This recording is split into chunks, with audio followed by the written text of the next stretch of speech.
Subscribe to our channel by clicking the subscribe button. Click the bell button and enjoy the latest uploads from our channel. Hello दोस्तों, कैसे हो आप सब। आज हमारे पास एक और बहुत ही इंपॉर्टेंट क्वेश्चन और जो है what is meant by idea of satyagraha, और या फिर यही क्वेश्चन को थोड़ा सा बदल के यानी शब्द को बदल के पूछता है explain the idea of satyagraha according to Gandhi ji. तो देखो दोनों क्वेश्चन बहुत ही इंपॉर्टेंट है, दोनों क्वेश्चन सेम है, दोनों का आंसर भी सेम होगा और इससे बढ़िया आंसर आपको यूट्यूब में नहीं मिलता है, आपको भी पता है।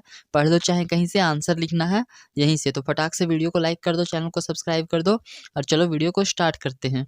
तो वीडियो स्टार्ट करने से पहले मैं तुम्हें एक कहानी सुनाना चाहता हूँ। मान लो तुम स्कूल से आ रहे थे, ठीक है।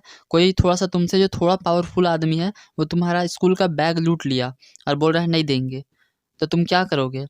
सबसे पहला उपाय है कि उसको लात घूंसा मार के उससे लूट लेना है, लेकिन ऐसा तुम कर नहीं सकते क्योंकि वो तुमसे थोड़ा सा ज़्यादा पावरफुल है।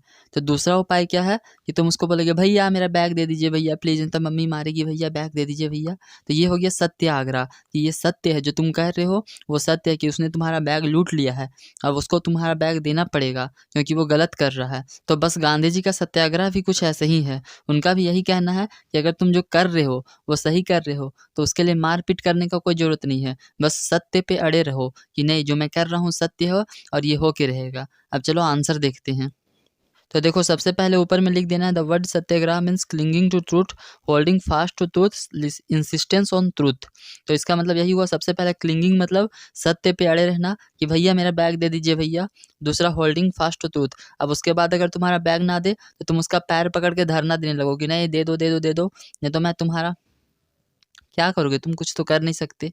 और तीसरा इंसिस्टेंस ऑन ट्रूथ मतलब सही सत्य के पीछे, सत्य के लिए अड़े रहना कि नहीं जो सच है वो सच है, हम सच का साथ नहीं छोड़ेंगे।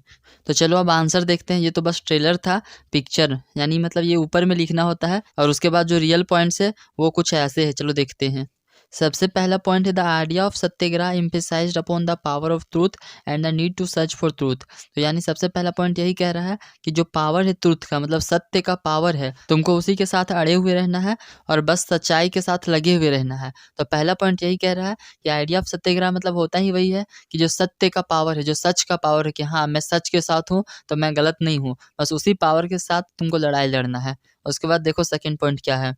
It suggested that if the cause was true, if the struggle is against injustice, then physical force is not necessary to fight the oppressor। तो ये क्या कह रहा है सेकेंड पॉइंट कि अगर तुम्हारा जो तुम कार्य कर रहे हो वो तुम सही कार्य कर रहे हो तो फिजिकल फोर्स की कोई ज़रूरी नहीं है, मतलब लात घूंसा चलाने की कोई ज़रूरत नहीं है।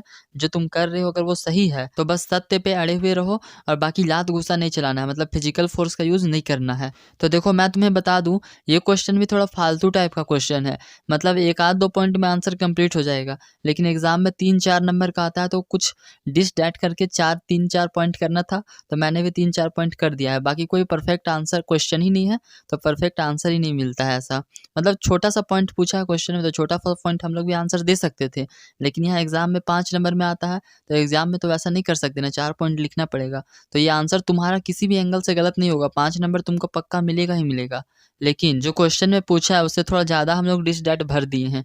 तो देखो थर्ड पॉइंट क्या है। Satyagraha was a noble method of mass agitation which stressed the principle of truth, tolerance, non-violence and peaceful protest। तो देखो सत्याग्रह एक नोबल मेथड है, मतलब बहुत ही आदर्श तरीका है मास एजिटेशन का, जो कि स्ट्रेस करता है किस चीज़ पे, प्रिंसिपल ऑफ ट्रूथ मतलब सच्चाई का जो आदर्श है उस पर, टॉलरेंस नॉन वायलेंस मतलब सहनशीलता कि उसने तुम्हारा बैग ले लिया तो तुम कब तक उस पर लात घूसा नहीं बरसाते हो, कब तक तुम उसके पास हाथ जोड़कर विनती करते हो, यही हो गया टॉलरेंस मतलब सहनशीलता। नॉन वायलेंस मतलब कोई भी अहिंसा नहीं करना है, लात गुस्सा बिल्कुल नहीं बरसाना है। और पीसफुल प्रोटेस्ट मतलब बहुत ही शांति तरीके से उससे कि भैया दे दो भैया दे दो भैया, मम्मी मारेगी भैया, पापा मुझे अपने प्रॉपर्टी से बेदखल कर देंगे भैया दे दो, ऐसा करना है। उसके बाद फोर्थ पॉइंट है according to Gandhi ji satyagraha was a unique weapon to fight injustice. अब देखो अगर मैं तुम्हें युद्ध लड़ने के लिए बोलूँ तो तुम बोलोगे मुझे या तो तलवार दे दो या तो धनुष और तीर दे दो या तो आइटम बम दे दो या तो अनार बम दे दो, कुछ तो चाहिए हमको। लेकिन गांधी जी कहते थे कि अगर तुम्हें युद्ध लड़ना है तो तुम्हें कोई भी विपन्स की यानी ये सब बम वगैरह की जरूरत नहीं है, बस तुम्हें एक विपन चाहिए और वो विपन क्या होना चाहिए, सत्याग्रह। इस विपन से तुम कोई भी युद्ध को लड़ सकते हो और जीत भी सकते हो। उसके बाद 5th पॉइंट है, Gandhi ji believed that satyagraha battle must be on and this type of battle also unite the Indian by dharma of truth and non violence. तो देखो, मान लो तुम रोड में साइकिल से जा रहे हो, पीछे से कोई बहुत ही सुंदर कटरीना कैफ टाइप वाली लड़की या फिर चलो नोरा फतेही टाइप की लड़की आती है और तुम्हें ठोक देती है, और रोड में जितने भी लोग थे सभी ने देखा कि गलती किसकी है, ये जो सुंदर लड़की है उसकी, लेकिन लोग किसके साइड रहेंगे? तुम्हारे साइड, क्योंकि तुम सत्य हो। यानी सत्य का पावर है कि उस लड़की के खिलाफ, उस सुंदर कमसीन कली के खिलाफ जाकर भी लोग तुम्हारे साइड हो रहे हैं। क्यों? क्योंकि तुम्हारे पास सत्य है। तो गांधी जी का भी यही कहना था कि अगर तुम सत्य की तरफ रहोगे, सत्य की तरफ से बैटल लड़ोगे, तो लोग तुम्हारी तरफ यूनाइट होंगे। देखो यही लिखा हुआ है, also unite the Indians by the dharma of truth and non violence. तो यही था इस क्वेश्चन का आंसर। अब तुम्हारा काम क्या है, इस आंसर को अपने कॉपी में नोट कर लो, वीडियो को लाइक करो, चैनल को सब्सक्राइब करो और अपने दोस्तों के साथ शेयर बिल्कुल मत करना, नहीं तो वो तुमसे ज़्यादा नंबर ले आएगा। तो चलो इस वीडियो में इतना ही, अब बाकी जल्दी से अगले क्वेश्चन में पहुँचो।